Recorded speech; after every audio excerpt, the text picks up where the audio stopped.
Hello, hello. I'm Erinn Woodside, and this I'm is, Marion Brastle. and we're the co-founders of Regenerative Changemaking. And we decided to try something a little bit new. We every week are having really rich chats and conversations about so many things happening in the world, things related to burnout, all these different sorts of the stresses of the world. And we tend to do our best when we're talking about how we work, when we just verbally kind of riff, right? Like yeah. So we're it's kind of our strength, but we've never really recorded it. We've never really offered just our thoughts. So we're trying this new thing where we just kind of have these raw conversations. It's not really a podcast. It's not a podcast either. It's just sort of our thoughts and ideas. And I'm also kind of selfishly using this a little bit because I'm in the throes of the end stage point of a doctorate in research around climate change and burnout. And I'm coming up across and working with lots of really interesting thinkers and research and ideas. And so it's a really cool opportunity to kind of talk with that with Marion and then give everyone here that wants to join in a little insight. Mary, do you want to add anything else on why we decided to do this or why we're giving it a go? Also, because we got tired of social media where we have to do everything in bite size and 3 minute long max 3 minute reels, and Yeah. we're not people of ah, We of don't love the soundbite. oh we like There's to give it, nuance in the world. Yeah. we like the complexities, and we know it's never so clear cut. So yeah, so Yeah. try something else. Try something new. Let us know your thoughts. Um, so I guess the thing we thought we would start with is this idea that many people have sort of echoed in one way or another, but the person that I hear speaking about it the most is Bayo Akomolafe. He's a Nigerian philosopher and sort of he calls himself like a trans political interesting. He's a man of interestingness, and he writes widely about all of the happenings in the world right now that are very difficult. And one of the things he says is our response to the crisis is the crisis. And it's a really interesting idea that kind of challenges us to think creatively about our gut impulses, right? Like our knee-jerk reaction. There's a lot of interesting neuroscience to that, which maybe Marion can chat a bit about, right? Like when we're in crisis mode, we react. So yeah, he's drawing from like Nigerian kind of indigenous wisdom, but like, times are, what does he say? What's the phrase? It's I love that phrase and I use it all the time. It's become a mantra. uh Times are urgent. Let us slow down. let us slow down. Yeah, exactly. Yes. So, yeah, where did you first hear that phrase actually? I think it was probably him in some talk conference. I think he was part of a conference, I think with in collective healing with Thomas Hubel, and Mm, shared that, and it just resonated so deeply, yeah, and it seems so counterintuitive because obviously we're in crisis. Everything around us is like this is an emergency. We should have taken action yesterday when we talk about decades ago. Yeah, yeah, yeah. change Mhm. and all of that. Like it's also like overwhelming because it feels like we've missed Our the window. window. Yeah, we've And missed our chance. yeah, and it puts us in such a state of Panic. panic. It's Yeah, panic, panic. panic, and then freezing because we can't act from that place. It's really hard neurobiologically to act from that place and to think creatively about Can you action. explain a little bit more about why, like neurobiologically, when we're panicked, we don't make great decisions and why that, times are urgent, we must slow down, like why that matters at the biological level? Because I think that would be really helpful to Yeah. explore. I'll try not to make it 3 hours. For the 3 hour version, you can find it elsewhere on the website. Yeah, right. um, yes. So when we are overwhelmed, there is a branch of our nervous system, a response, a stress response that gets triggered, which is the freeze. And the freeze is a wonderful protection mechanism, one of the oldest one, which is kind of playing dead and conserving energy as much as possible until the threat is gone, but also preparing us for death and numbing us so that we don't feel the pain of so you can think of a prey that's about to be eaten. They will go into shock and into that freeze response. And we get overstimulated, like we don't have to be necessarily like frozen, but it will be physiologically this response of everything shutting down, the connection to our body being broken down. So all the energy can go to really the most basic energy consumption, right? And from this place, so we're not thinking straight, like our abstract, the part of our brain that is in charge of abstract thinking, logic, all of that is pretty much offline. Degraded, right? Yeah. Very inhibited. We're not able to sense our body and to sense our connection with the world. So we're not really in a place of power and agency, right? And there's nothing bad or wrong, like it's a defense mechanism. But if we're not aware of this and if we don't know how to get out of this, we can be in a perpetual kind of state of freeze, and that creates havoc on our body as well. And so you take that for one person at the global level, multiply it by, how many of us are in this state of overwhelm.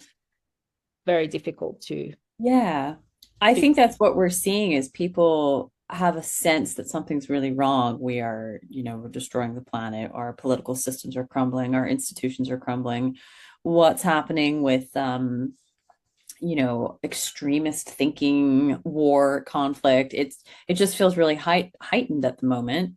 And not just like this year moment, like we've been in this period now for several years. The pandemic has kind of been a real nexus point, but it was kind of with us before that as well, right?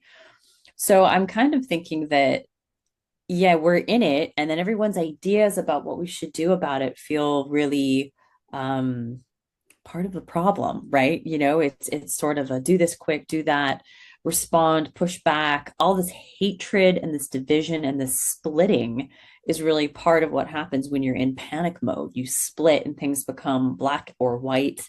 There's no room for nuance. There's no room for creativity, right? And I think we're seeing that where, we're seeing that at every system, at every level, really. And I think one thing like about the let us slow down, one thing that's fascinating is like when we're in this mode is because something, it's too much too fast. And it creates this sense of urgency of like scrambling for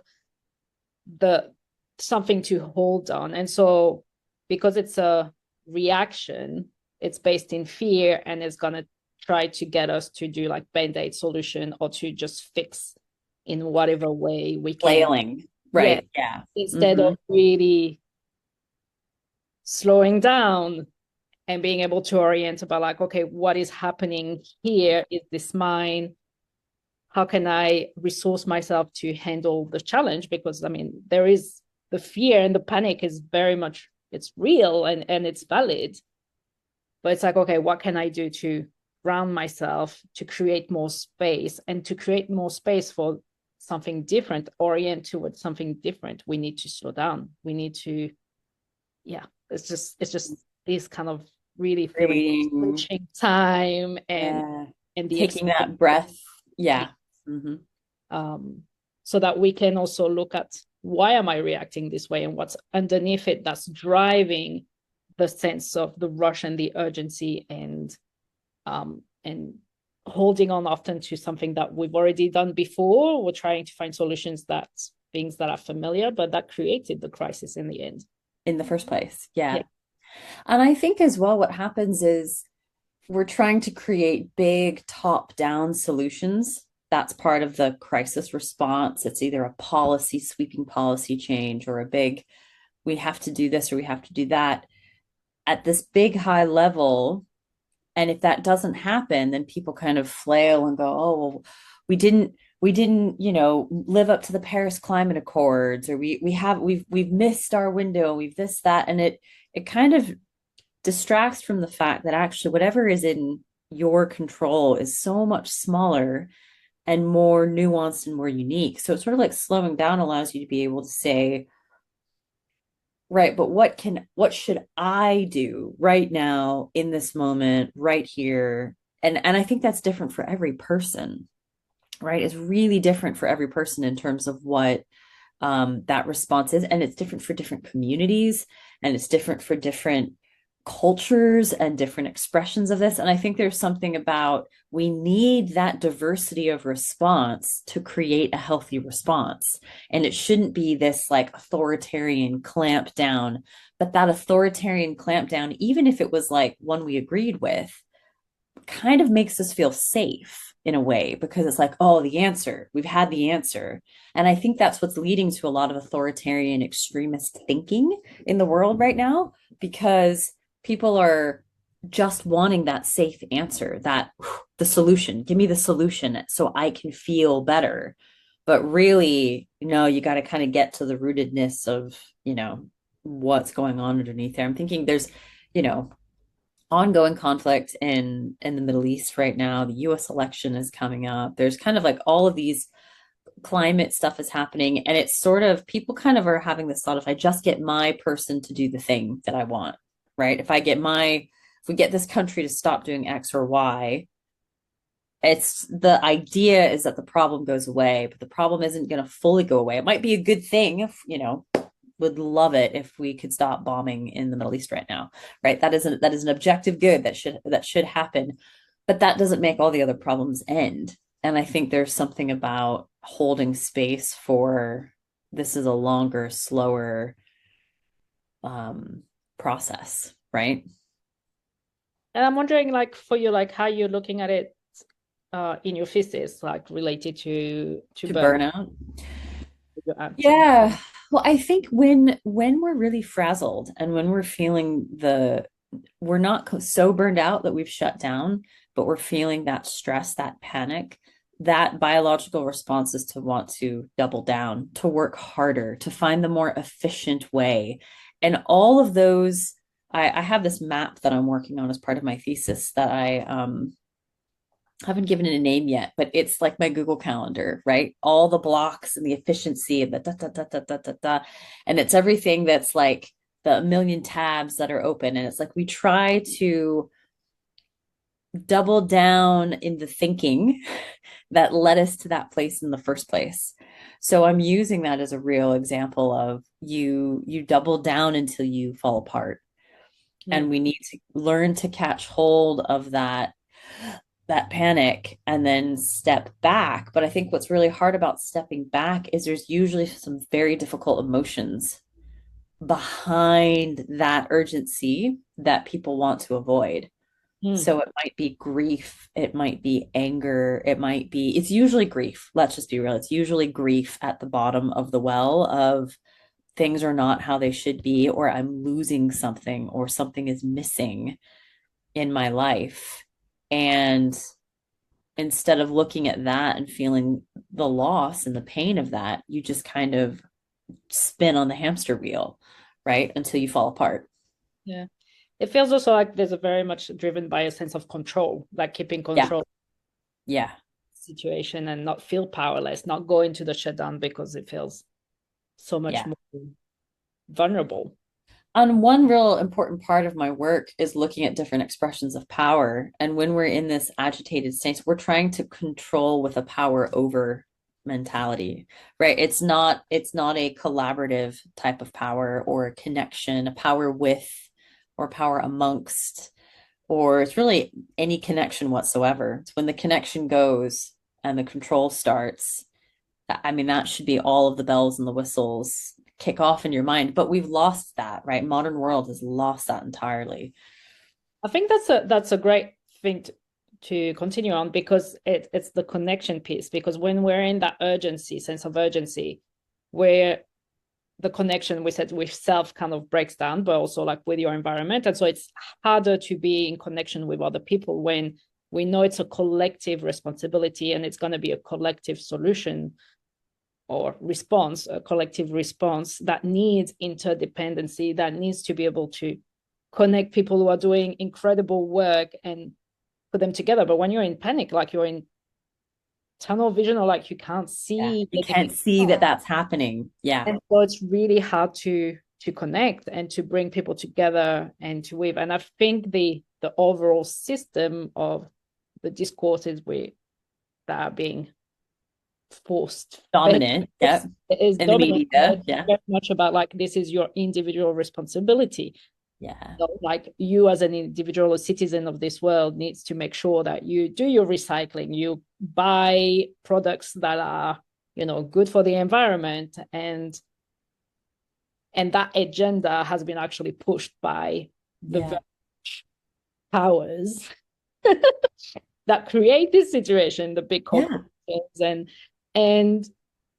and you're like, wow, yeah, you're breaking down the the connections, like the possibility of people to come together and really be powerful together, and be able to challenge The status quo, yeah, we might even think in our working lives, slowing down really everything that's environmentally friendly in our individual lives and community requires spaciousness, right? So it requires, good food, good, healthy, prepared food that's not wrapped in plastic. It takes time to prepare, and I bet ideally done with other people, right? So there's like, you're doing it in community.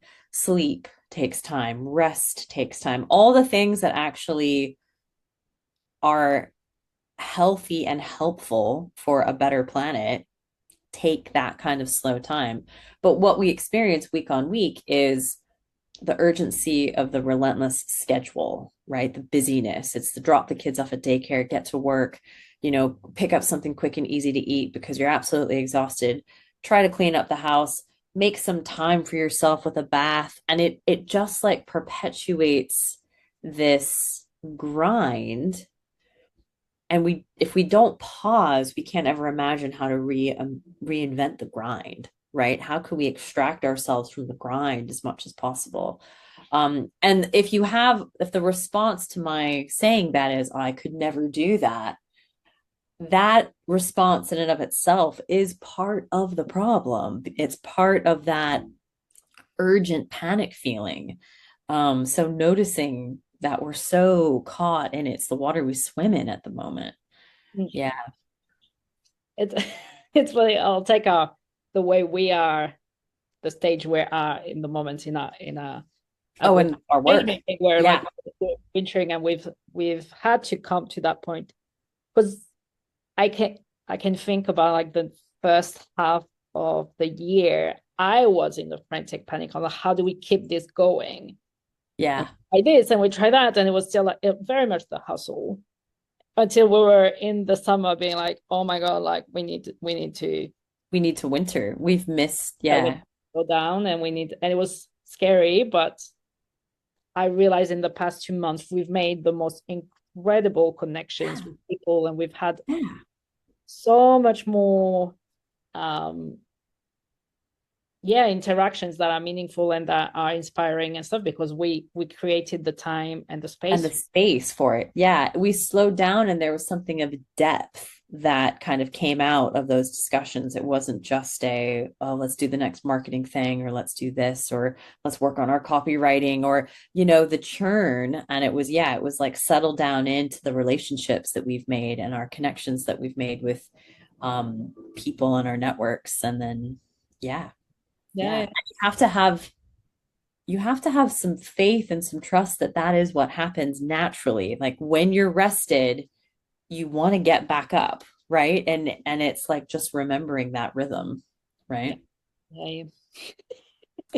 Yeah, so I mean, there's no tidy solutions here. It's something to think about, something to like really hold on to. And yeah, we love bio. And I love bio for so many reasons because he doesn't give neat solutions. They're not tidy, they're not succinct. He wants it messy, he wants it gritty. And I think we need to cultivate our ability to stay with the grittiness of the world without getting swept up in all of the angst and the grit. And yeah. That's nervous system work. So Yeah, nervous for system, anyone who's community, listening to planetary work. Yeah. that kind of is like, how do I do that? How do I like increase that capacity and not get sucked in?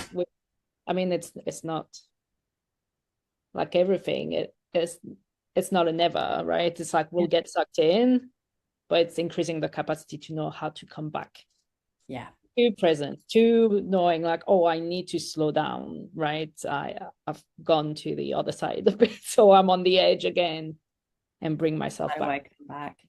And Yeah. having community that will support you doing that. And even just noticing that it is possible. It really is possible, I would wager to say it's probably possible for almost everyone when they are connected to the right community. So no matter how dire your circumstances are, in the right community, even momentarily, there is space for that. Mm-hmm. Mm-hmm. Mm-hmm. Which I guess I think a question we get often, for example, is for our clients when you're in the front line of those Yeah. issues, right? You are working against the clock, and there are real emergency like life and death. Yeah. Whether you are like in a conflict zone or you are in a there's natural disasters, responding to natural disaster, or you're in conservation work, and you're constantly Political work, like this is a real political like, year. yeah, like how do you, I think always the question is like, yeah, but how do I slow down, create space for that when everything around me, like there are real obligations and there are real um, pressures to just keep going. Mm-hmm. Yeah. Yeah. So, I mean, that's a workshop. We could teach you about that. And also feels like an important topic for like another one of these sessions. How do I find the space to slow down? Um, Yeah, but I and then guess